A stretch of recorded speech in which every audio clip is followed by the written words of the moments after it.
Wealthy billionaire cheated on his sick wife with Mistress. She files for divorce and leaves with their baby. In a world where wealth and glamour often overshadow pain and loyalty, Adrian Lockwood's soaring empire was a testament to power, yet behind the polished veneer lay a brewing storm of betrayal and heartbreak. His wife, Catherine, beloved by many for her grace and kindness, suffered in silence from a life-threatening illness. Little did she know, as her health dwindled, her husband's wandering heart found dangerous solace in the arms of a cunning mistress. This tale unravels an emotional whirlwind, secrets, lies, and unimaginable twists, leading to a reckoning that changes their lives forever. Welcome, dear listeners, to a saga of love tested beyond its breaking point. Adrian Lockwood was born into privilege and possibility, the second child of Bernard Lockwood, a titan of the tech industry.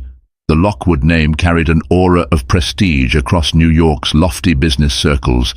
Tall, confident, and magnetically handsome, Adrian grew up believing that the world bent to his will. As a boy, he learned chess from grandmasters and ate caviar at diplomatic dinners, experiences that instilled in him a thirst for victory in every arena of life.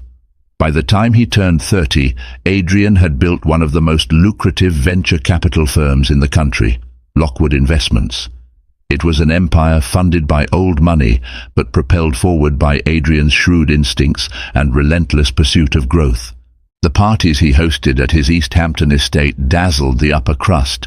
Hollywood celebrities and Fortune 500 executives mingled under fairy lights and drank champagne from fluted glasses engraved with the Lockwood crest.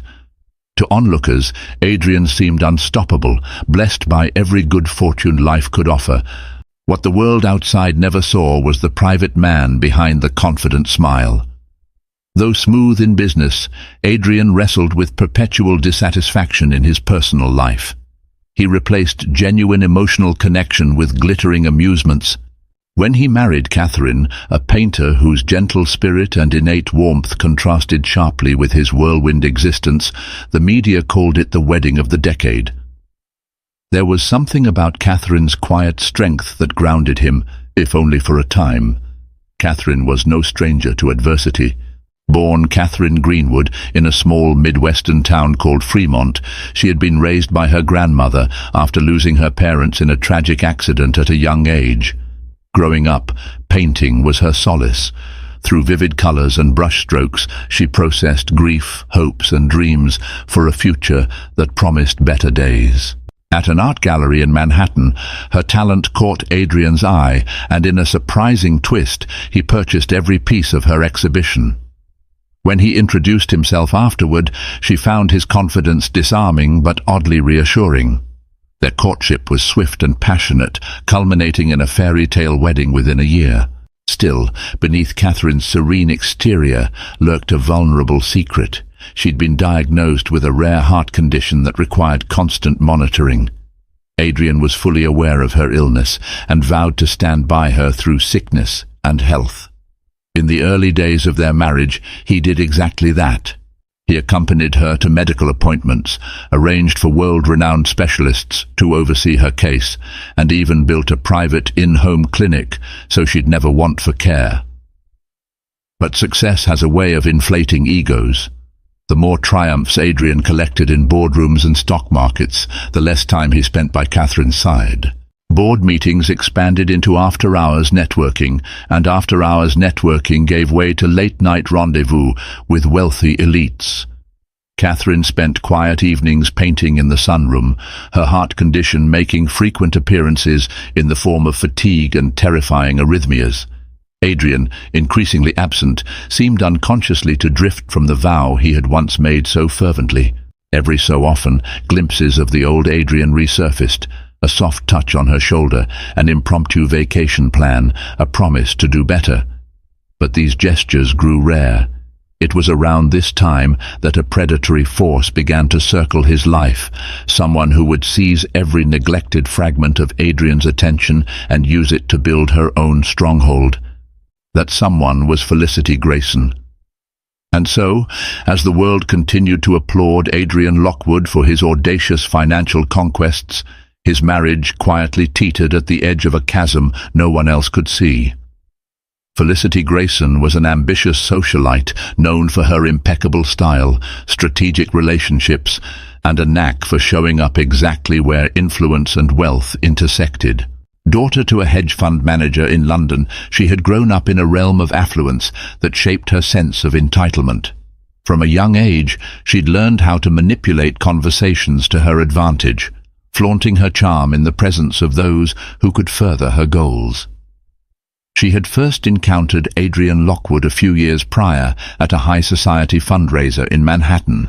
The room brimmed with dignitaries, CEOs and celebrities, while Catherine mingled graciously, even finding time to chat with the waitstaff about their families. Felicity lingered by the bar, quietly taking measure of the who's who.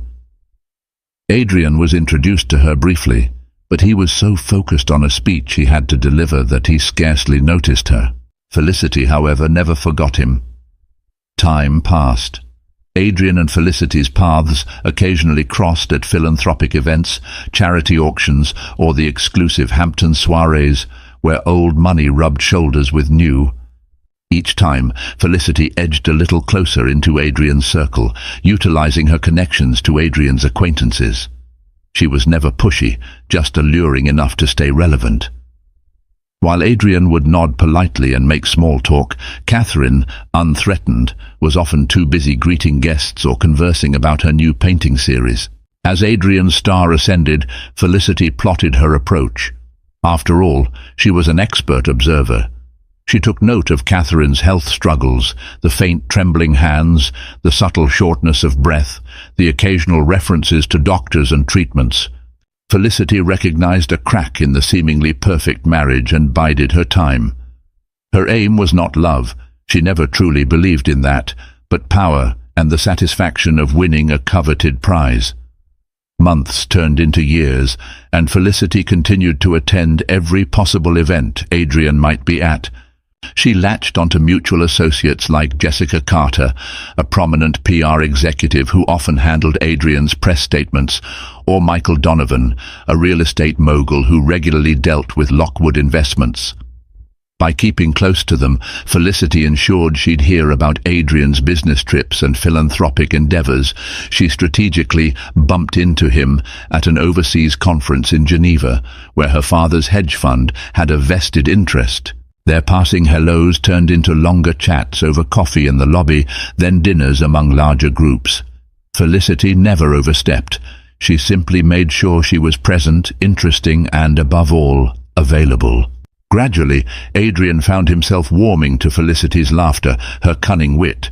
She was well-read, conversant about global markets, and boasted a subtle flirtation that made him feel as if the entire room disappeared whenever she spoke. It was a heady sensation for a man who was only half aware of how restless he'd become in his marriage. Catherine's health demands often sapped her energy. She wasn't always up for the late-night social scene or spontaneous getaways, even though she tried her best for Adrian's sake. Felicity, however, offered no such complications. The first real spark ignited at a private cocktail reception in London. Adrian had just closed a deal to expand Lockwood Investments' European footprint and was flush with celebratory triumph. Felicity, in a midnight blue gown, found him alone on the balcony. The hush of night enveloped them, and the city lights flickered below. Under the guise of congratulating him, she placed a delicate hand on his arm.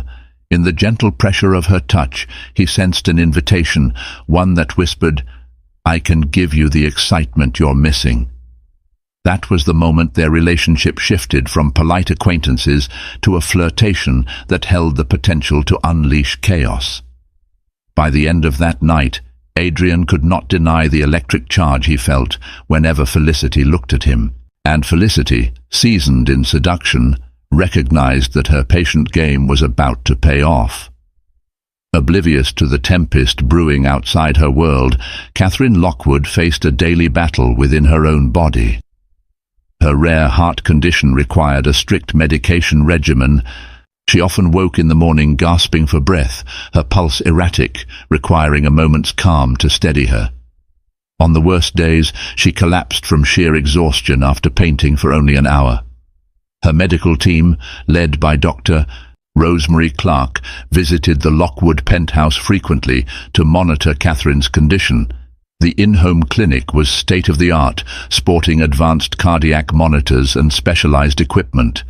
Despite every modern convenience, Catherine often felt lonely, confined to a fortress of wealth that offered everything but the genuine companionship she needed most: Adrian's presence.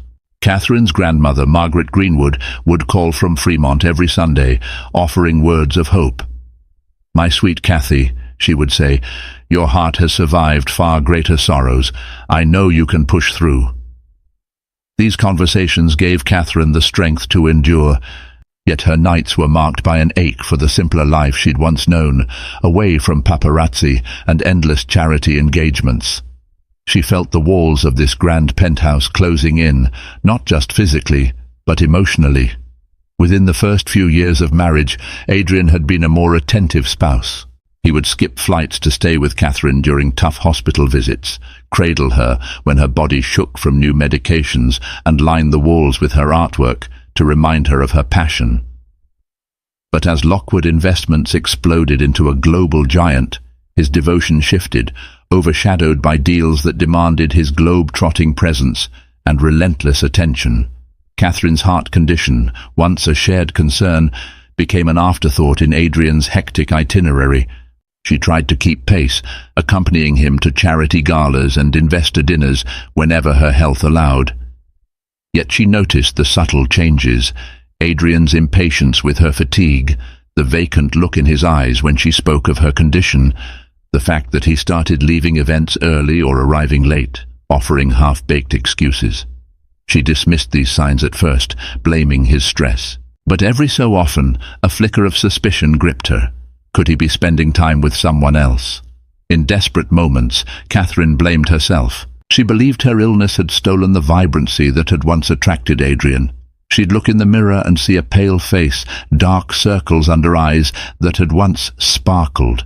She worried her health struggles burdened him, made him resentful of the time he had to sacrifice for her. Yet Catherine's gentleness refused to give way to accusation or anger.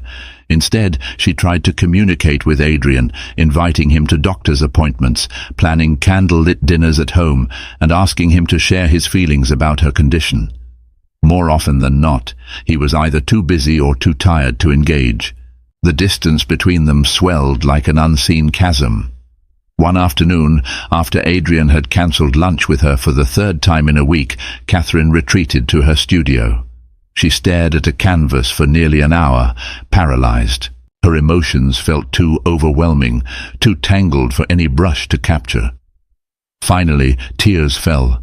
She dropped to the floor, clutching her chest as her heart raged.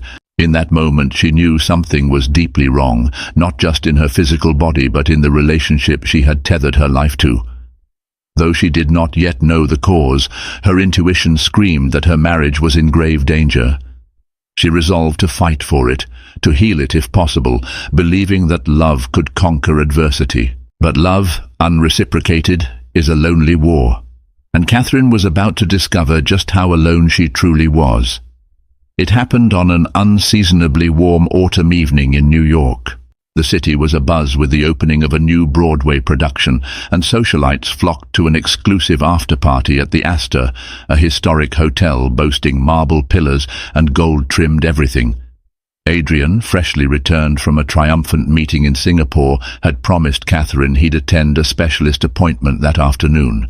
But at the last minute he texted, "Something urgent at the Astor. Clients in town, I'll be back late. Sorry." Catherine's heart sank, but she mustered a reply of understanding. She was used to the cancellations. She only wished it didn't hurt quite so much each time. That night, Felicity Grayson also arrived at the Astor, dressed in a sleek black gown that caressed every curve. She'd done her research and knew the potential investors Adrian would be meeting. Slipping into the room quietly, she located Adrian engaged in a heated discussion about a possible European merger.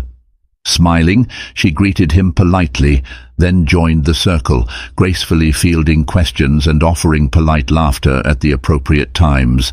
When the discussion concluded, Adrian moved away from the group, wineglass in hand. Felicity followed. "A penny for your thoughts?" she teased. Adrian exhaled, rubbing his temple. A swirl of frustration crossed his features, tension from the meeting, the guilt over abandoning Catherine again, the sense of mounting pressure he couldn't explain.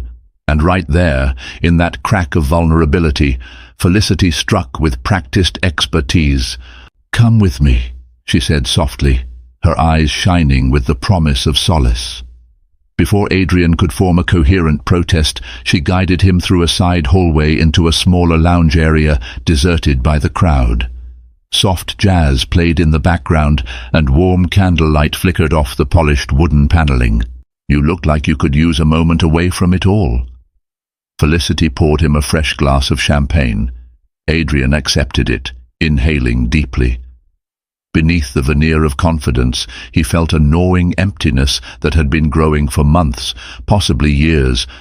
Felicity seemed to sense that void, and offered him a soothing presence, at least momentarily. He considered what he was doing. Catherine was likely at home, possibly working on her art or waiting up for him. Yet, here he was, feeling an adrenaline surge sparked by the presence of this intriguing woman. For a second, his conscience flared. He had pledged his life to Catherine, in sickness and in health. But the memory of her fragile figure battling constant medical issues clashed with the exhilarating reality of standing next to a vivacious, unencumbered woman who looked at him like he was her entire world. He didn't resist when Felicity inched closer. The conversation flowed freely, peppered with flirtation and confessions of how lonely and misunderstood they both felt. Adrian's tension loosened, replaced by a dangerous sense of comfort. Around midnight, emboldened by champagne and stifled desires, he kissed her, tentatively at first, then with a passion that startled them both. In that stolen moment, he tasted both ecstasy and betrayal. Felicity was no stranger to affairs. She knew how to contain them, keep them quiet, and maintain the facade of innocence. She whispered for him to come with her to a secluded corner of the hotel's opulent garden. Together they walked among rose bushes and ivy-laden trellises, hidden from prying eyes. Under the moonlight, they sealed a new, unspoken pact. Adrian returned home in the early hours, the taste of her perfume lingering on his skin. Catherine was fast asleep, an open medical journal by her bedside.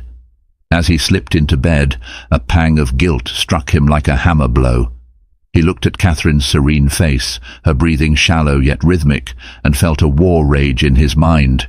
The vow he'd made versus the hunger for what he believed he was missing. That night, a line had been crossed. They both knew it, Adrian and Felicity. And though he told himself it was just a fleeting mistake, something told him that once Pandora's box was opened, it would not be so easily sealed again. The days that followed were marked by a new energy crackling through Adrian's life. His appetite for business soared, fueled by the clandestine charge he got from stolen messages and secret rendezvous with Felicity. They discovered hidden corners of the city, luxury penthouse bars, private clubs, and hush-hush restaurants, where they could indulge their affair away from gossip-hungry paparazzi. Felicity thrived on the thrill, confident in her control. Adrian, however, oscillated between euphoria and self-reproach. Meanwhile, Catherine sensed a subtle shift. Adrian began returning home later and leaving earlier.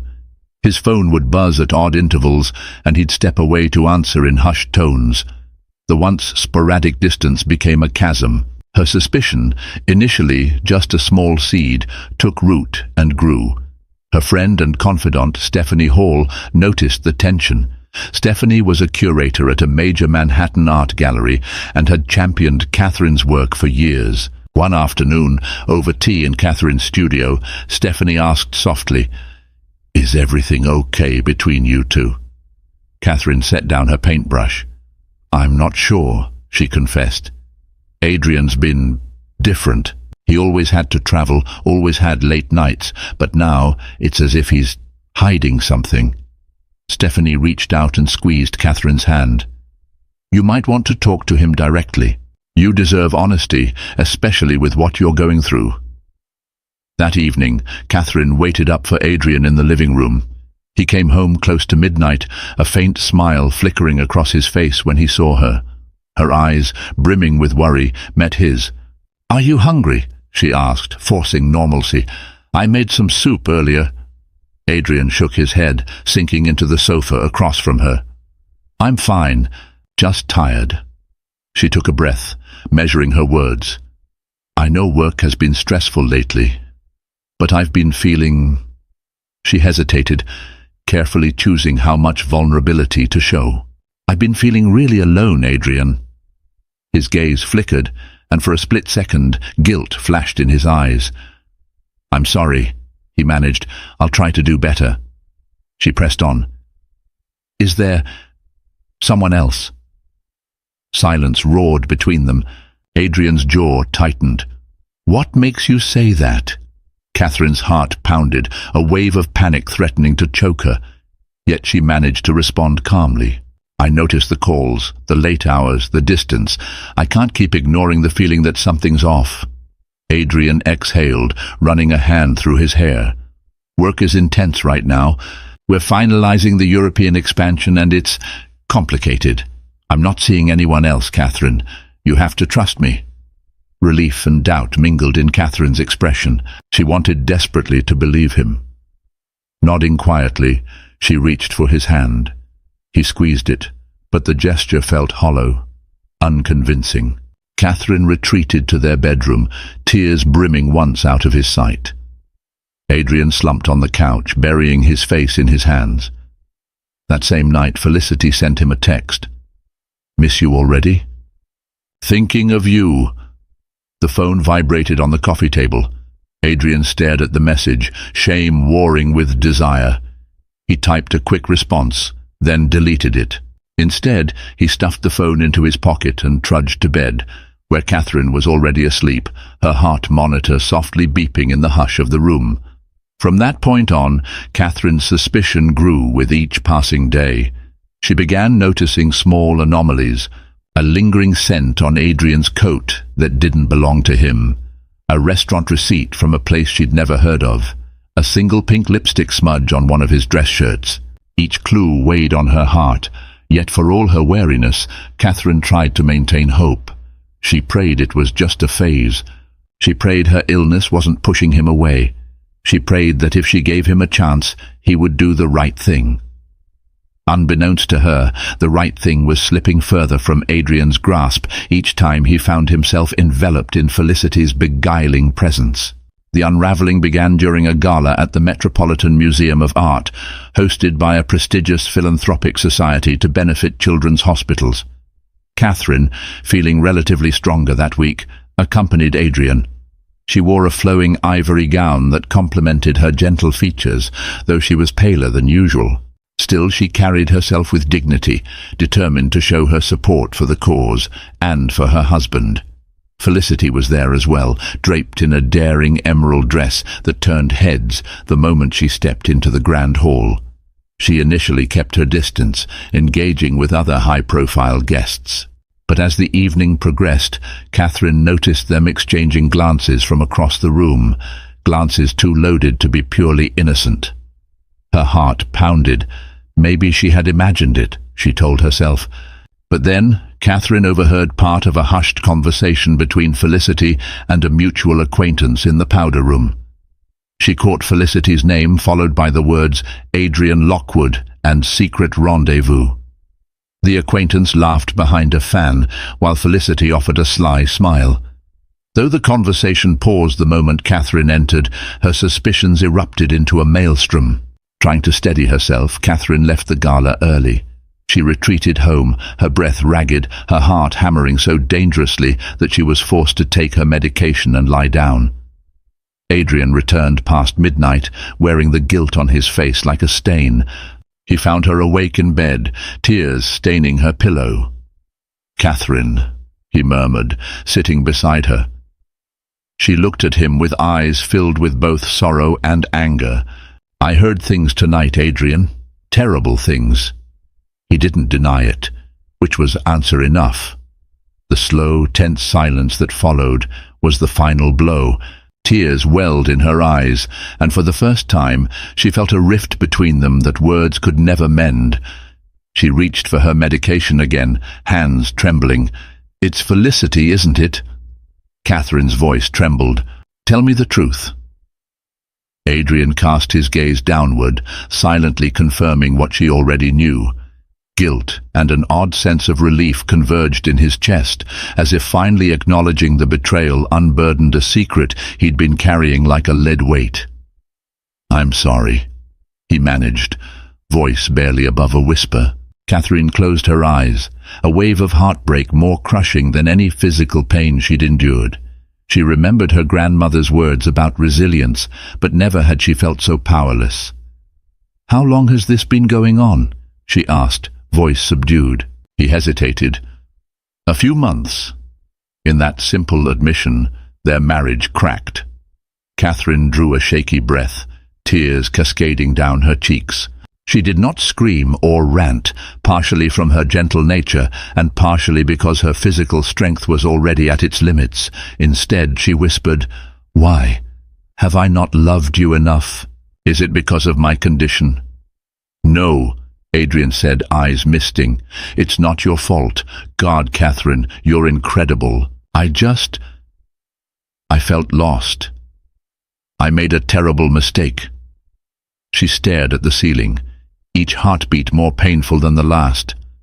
Finally, in a voice etched with finality, Catherine said, "We'll talk in the morning. I need to rest." Adrian nodded, tears slipping down his face as he left her alone in the room. That night, neither of them slept.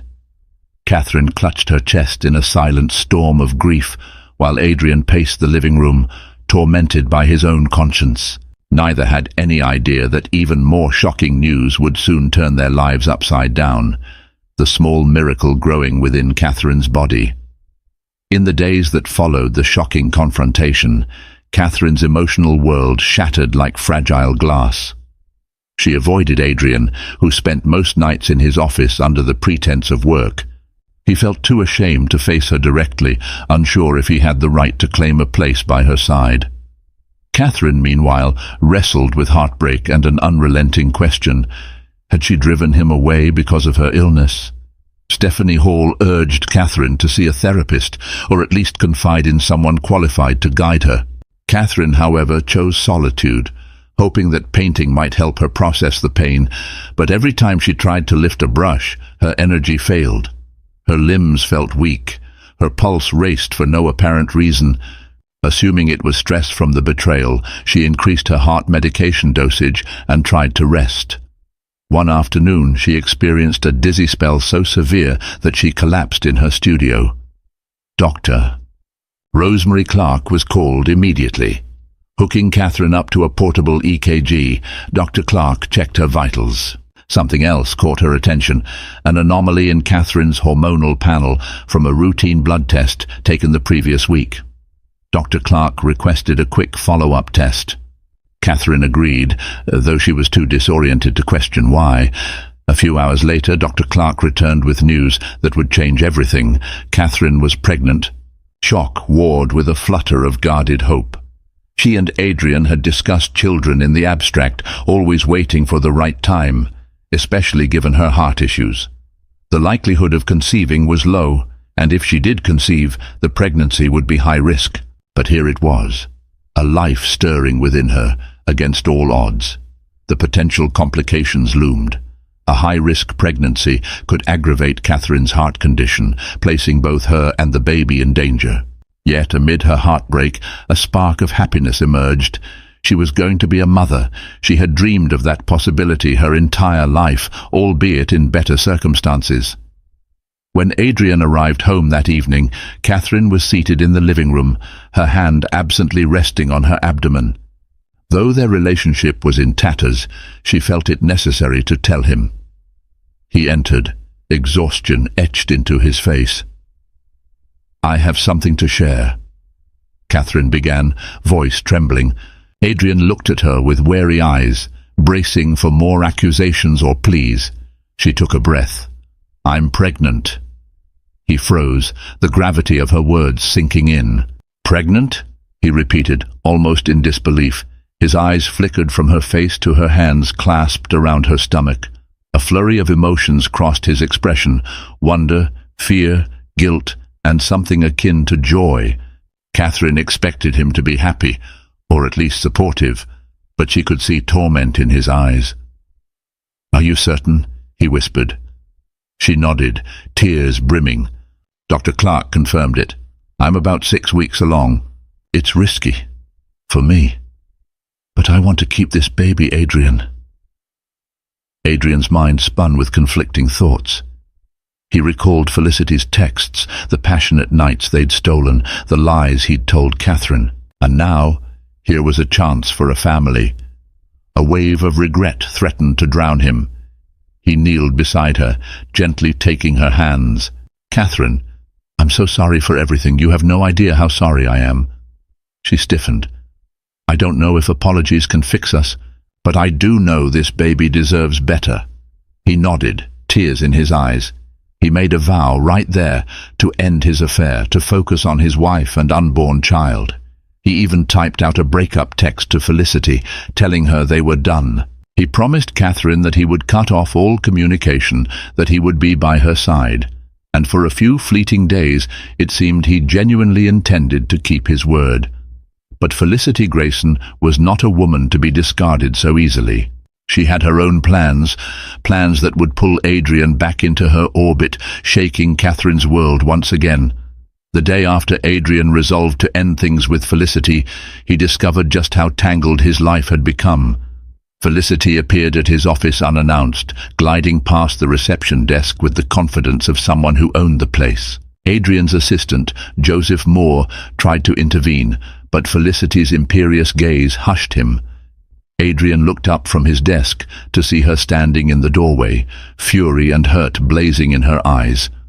"Why are you ignoring my calls?" she demanded, stepping into his private office. He steeled himself. "Felicity, this can't continue. I'm sorry if I led you on." "If?" she shot back, voice trembling with barely contained outrage. "We've been intimately involved for months, Adrian. You think you can just walk away and that's that?" He sighed, desperation clawing at him. "Catherine is pregnant. I have to be there for her, for our child." The mention of Catherine's pregnancy drew a scornful laugh from Felicity. "You think you can toss me aside because your wife is suddenly more convenient? Do you have any idea how humiliating this is for me?" She paced the office, long fingernails digging into her palm. "I gave you everything. I made you feel alive again. And now you're done with me?" Adrian stood, trying to maintain composure. "I can't continue living like this. I have a responsibility to my family." "That's exactly what this is, isn't it? A matter of responsibility, not love." Felicity's voice dripped with bitterness. "You're choosing her, not because you love her, but because you feel obligated by her condition and this pregnancy."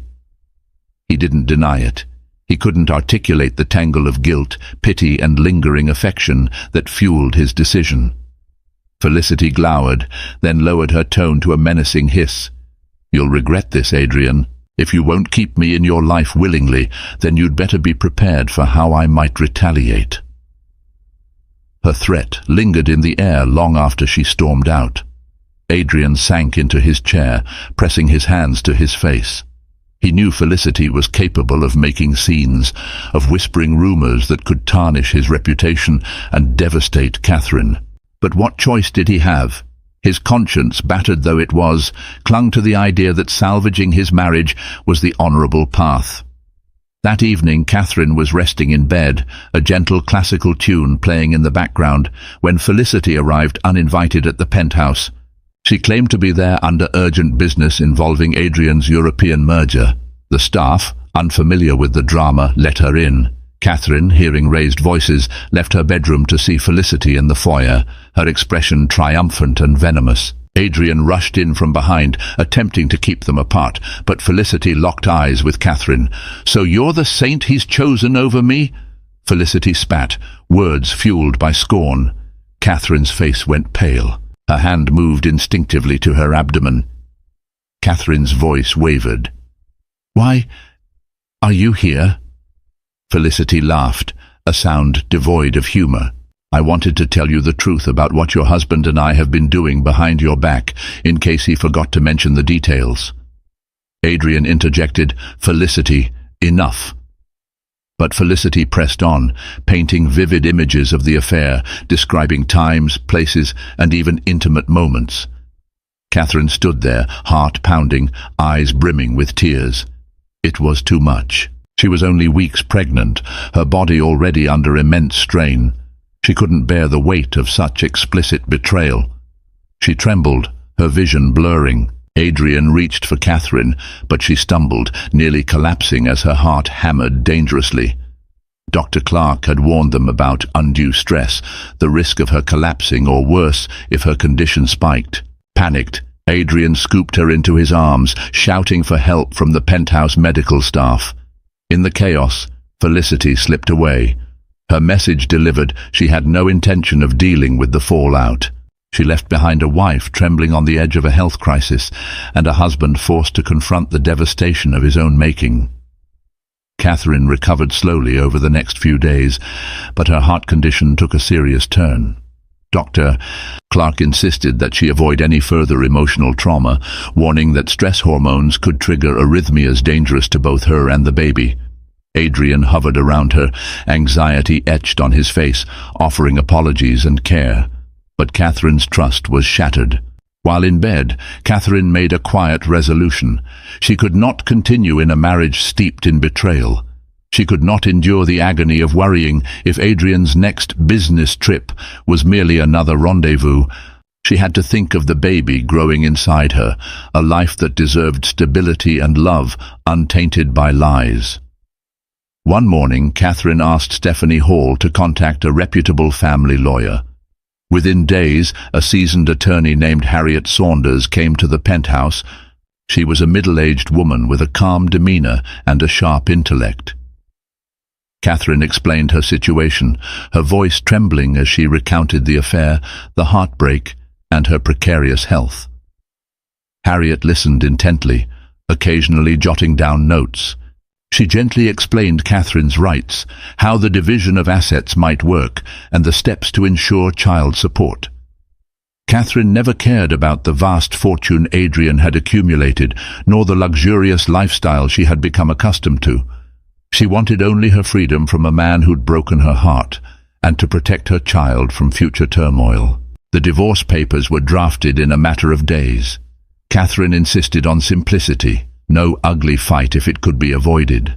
She requested enough financial security to care for her child and cover her medical expenses, though Harriet assured her that Adrian would inevitably owe her far more under the law, especially given the circumstances. Then came the moment Catherine handed Adrian the papers.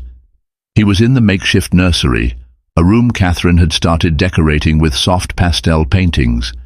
He stood there, gazing at a half-painted mural of teddy bears floating on clouds, his expression a mixture of sadness and longing. She approached quietly, manila folder in hand. "Adrian," she said, voice calm but resolute, "this is over." He turned, eyes clouded with grief. "Catherine, please don't do this. I'm ending things with Felicity. It's all over. I want to be here for you and the baby." Catherine's chin quivered. "It's too late. My heart can't bear this pain anymore. For the sake of our child, I need to be strong. And I can't do that if I'm constantly questioning your fidelity." He swallowed hard, tears glistening. "I made the biggest mistake of my life, but I swear I'll spend the rest of my days making it up to you." She shook her head slowly. "Some betrayals can't be undone, Adrian. It's not just about the affair. It's about the trust that's gone, and my health that's at risk. I need peace, real peace, to raise our baby." Handing him the folder, she whispered, "Please sign them.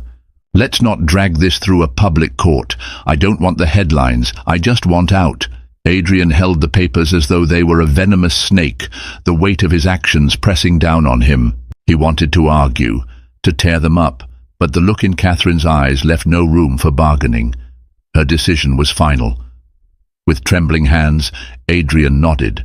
"I'll sign if that's truly what you want, but know that I love you, Catherine." I always will."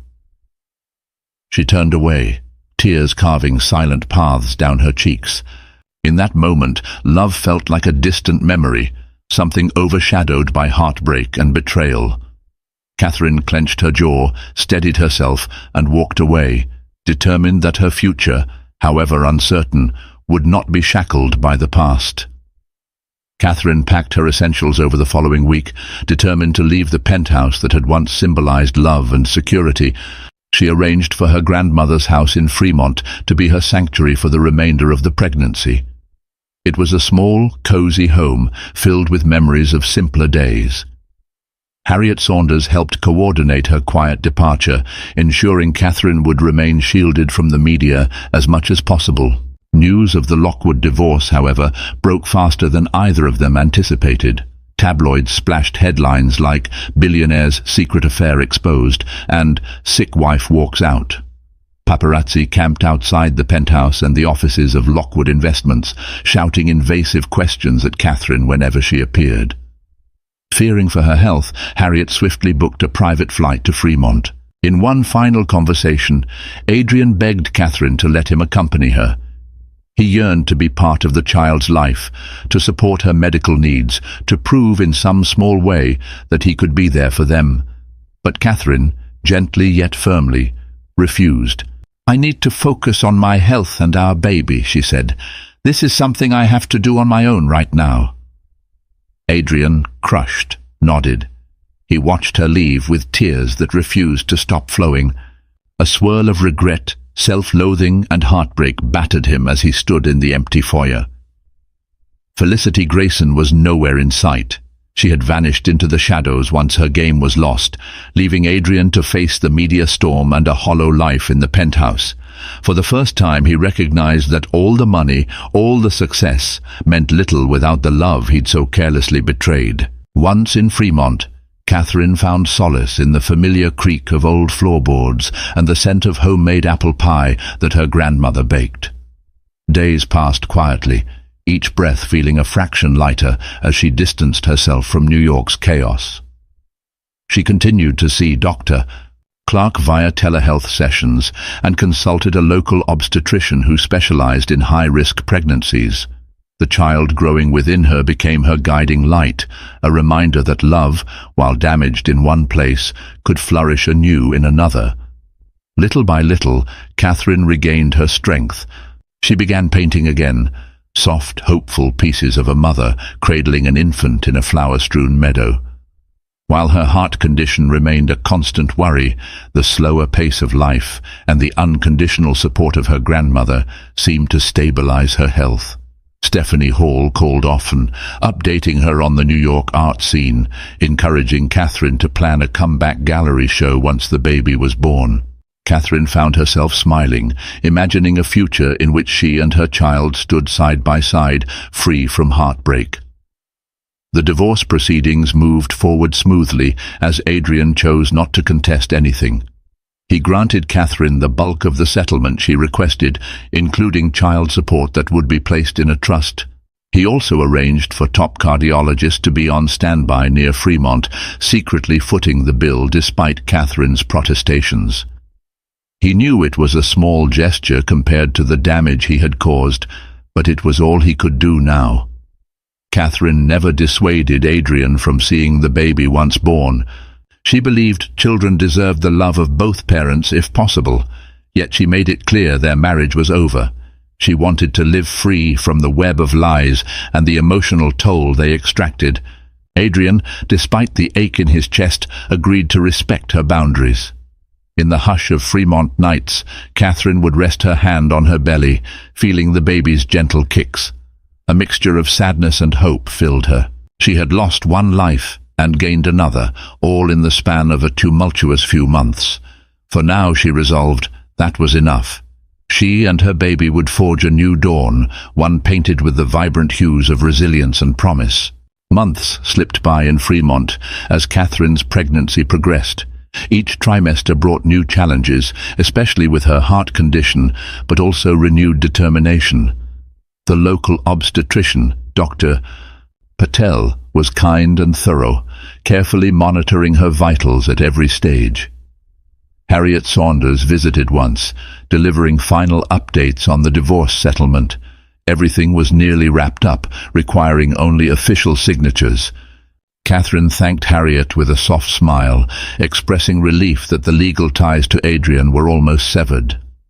Throughout this period, Adrian wrote heartfelt letters to Catherine, apologies, updates, and random musings about how he was rethinking his life. He no longer travelled as frequently, delegating responsibilities at Lockwood Investments so he could reflect on his failures. He even attended therapy, acknowledging how his unchecked ambition and inability to deal with emotional vulnerability had fueled his destructive choices. Catherine never replied, unsure if she was ready for a dialogue, but she read every letter, tears sometimes staining the pages, reminded of the man she had once loved so deeply. Late autumn arrived, and with it came the threat of early labor. Catherine went into contractions a few weeks shy of her due date. Dr. Patel and a cardiac specialist rushed to her grandmother's house. The baby's heartbeat was strong, but Catherine's was erratic, her fragile heart straining under the stress of labor. They rushed her to the local hospital, which was modest but well prepared thanks to Dr. Patel's foresight and Adrian's quiet funding that had improved its cardiac facilities. Anesthetists stood by, ready for an emergency C-section if her heart faltered. Margaret Greenwood held Catherine's hand in the delivery room, whispering prayers and encouragement. The night stretched on, each contraction a precarious balancing act between life and death. But at dawn, amid a swirl of doctors and beeping monitors, Catherine's cries broke into the air, along with the first wail of a newborn. A baby boy arrived, small but healthy, as though the universe had granted Catherine a miracle she scarcely dared to hope for. In that final push, Catherine lost consciousness. Her heart rhythm became dangerously unstable, and the medical team scrambled to stabilize her. Margaret was ushered out, baby in her arms, tears of both joy and terror streaming down her face. For an agonizing hour, the doctors fought to regulate Catherine's heartbeat.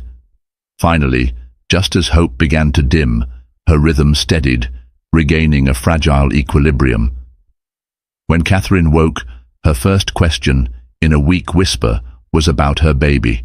That same morning, Adrian arrived at the hospital unannounced. Stephanie Hall had called him when Catherine went into labor, believing he had a right to know.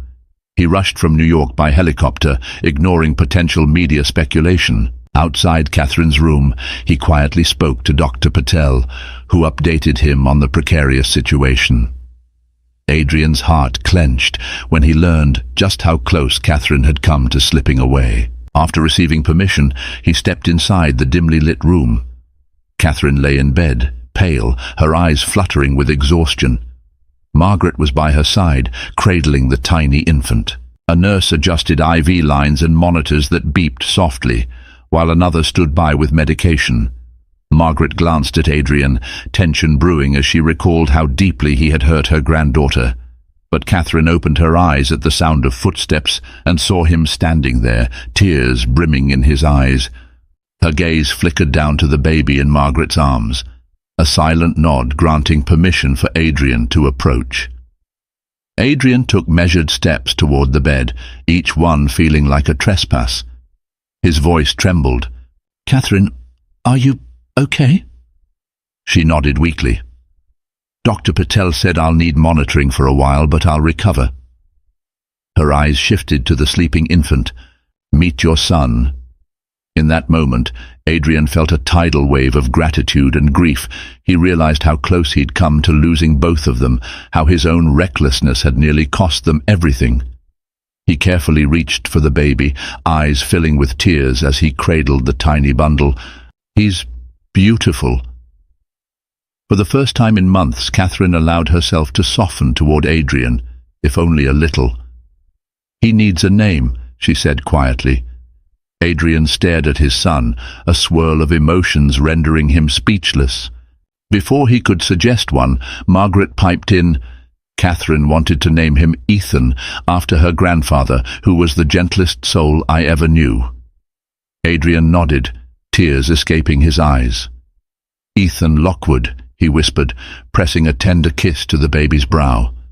Though Catherine was physically and emotionally spent, she felt a profound sense of relief at hearing the name. A wave of tenderness washed over her as she watched Adrian hold their newborn son.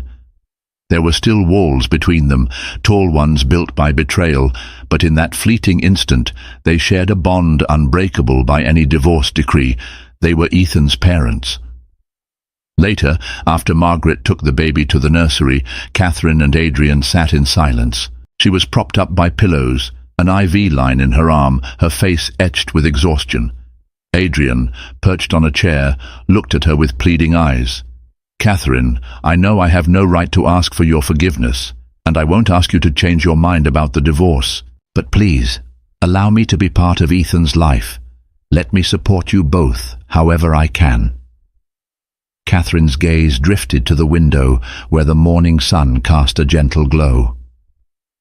"I would never deny Ethan his father," she whispered. "But I need time, Adrian. My heart needs time, if it ever chooses to heal." She paused, turning back to him. "I don't want to talk about us right now. All my energy must go into getting stronger and caring for Ethan." Adrian nodded, relief and sorrow dancing in his expression. "I understand. Thank you for letting me be here." She closed her eyes, tears slipping down her cheeks. A fragile truce had settled between them, one built on shared responsibility and the unconditional love they already felt for their son. Outside, the hospital corridors bustled with the everyday hum of life. Inside that quiet room, two broken hearts found a moment of peace in the presence of new life. Thank you for joining me on this intense journey of heartbreak, resilience, and hope. Catherine's fight for self-worth and her fierce commitment to her child show that no matter how dark the storm, we can find the strength to start anew.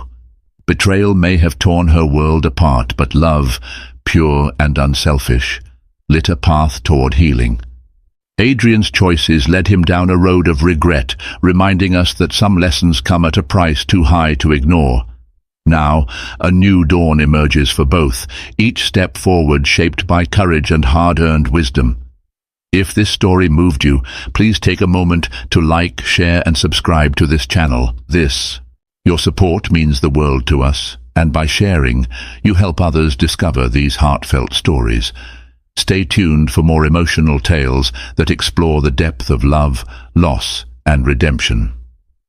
Thank you for watching.